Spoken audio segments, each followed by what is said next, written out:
বুধবাৰে ধেমাজি অসামৰিক চিকিৎসালয়ত এগৰাকী প্ৰসূতিৰ মৃত্যু হোৱা ঘটনাক লৈ সৃষ্টি হয় এক উত্তেজনাময় পৰিস্থিতিৰ। জানিব পৰা অনুসৰি চিচিবৰ গাঁও ৰাজচক্ৰৰ অধীনৰ নামনি টিচি টঙানী পঞ্চায়তৰ ভাঙিদিয়া গাঁৱৰ তুলেজ পেগুৰ পত্নী ৩১ বছৰীয়া লক্ষীমাই পেগু নামৰ মহিলাগৰাকীৰ প্ৰসৱৰ বাবে মঙলবাৰে নিশা ধেমাজি অসামৰিক চিকিৎসালয়ৰ প্ৰসূতি বিভাগত ভৰ্তি কৰিছিল। কিন্তু ভৰ্তি কৰাৰে পৰা কোনো চিকিৎসক মহিলাগৰাকীৰ কাষত উপস্থিত নোহোৱাৰ বাবে নিশাটো মহিলাগৰাকীয়ে প্ৰসৱ বেদনাত চটপঠাই কটায়। বুধবাৰে পুৱা এগৰাকী নাৰ্ছে প্ৰসূতিগৰাকীক এটা বেজী দিয়াৰ কিছু সময়ৰ পিছতে মহিলাগৰাকীৰ মৃত্যু হয়। চিকিৎসালয়খনৰ চিকিৎসকৰ চৰম গাফিলতিৰ বাবেই মহিলাগৰাকীৰ মৃত্যু হোৱা বুলি অভিযোগ তুলি মৃত মহিলাগৰাকীৰ পৰিয়ালে চিকিৎসালয়খনত সৃষ্টি কৰে এক হুলস্থুলীয়া পৰিস্থিতিৰ। ক্ৰমান্বয়ে উত্তেজনা বৃদ্ধি পোৱাৰ ফলত আৰক্ষী মোতায়েন কৰিবলগীয়া পৰিস্থিতিৰ সৃষ্টি হয় হস্পিটেলখনত।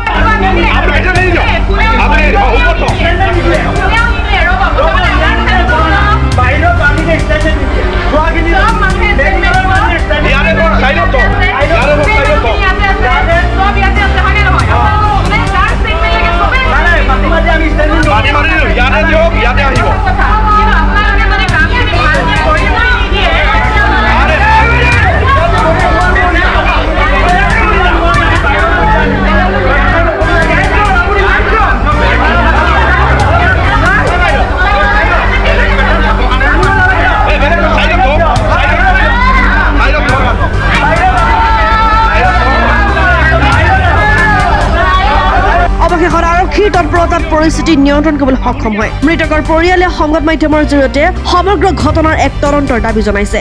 কালি মোৰ ভনীজনী কালি 10টামান বজাত ইয়াত এণ্ট্ৰি কৰিছিলে। 10টা বজাত ঠিকে আছিলে, নৰ্মেল আছিল, প্ৰসৱৰ কাৰণে আনিছিলে। কালি নৰ্মেল অৱস্থাতে আছিলে। কালি ৰাতিপুৱালৈকে একেই অৱস্থা, ডক্টৰ নাই কোনো। কমেও 6টামান বজাত আজি বেজী এটা দিলে। বেজী এটা দিয়াৰ পিছত ভনীজনী মৰি থাকিল। বেজী দিয়ে মাৰি দিলে। একো ডক্টৰ নাই। ডক্টৰ নাইকিয়াৰ পৰা মৰিবলগীয়া বাধ্য হৈ পৰিল। আৰু আমি বিচাৰিছোঁ যে আমি ডক্টৰ গাফিলতিৰ কাৰণে এনেকুৱা অৱস্থা হৈ পৰিলে সুস্থ ছোৱালীজনী মৰিবলগীয়া হয়। কাৰণ আগলৈ যেন কাৰো যেন এনেকুৱা নহয়, আমি ন্যায় বিচাৰিছোঁ। ধেমাজিৰ পৰা সঞ্জয় নাথৰ report, Assam 24। Sticky Fingers Restaurants. Beyond the taste. Come with your friends and family.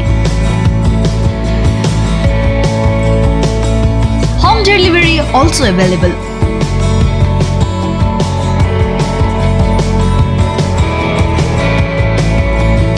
Sticky Fingers, Kholihamari KC Gogoipot, dibrugarh. DS Popina, only vegetarian restaurant, where every flavor tells a story. Home delivery also available. Come with your friends and family. DS Popina, New Market, Dibrugarh.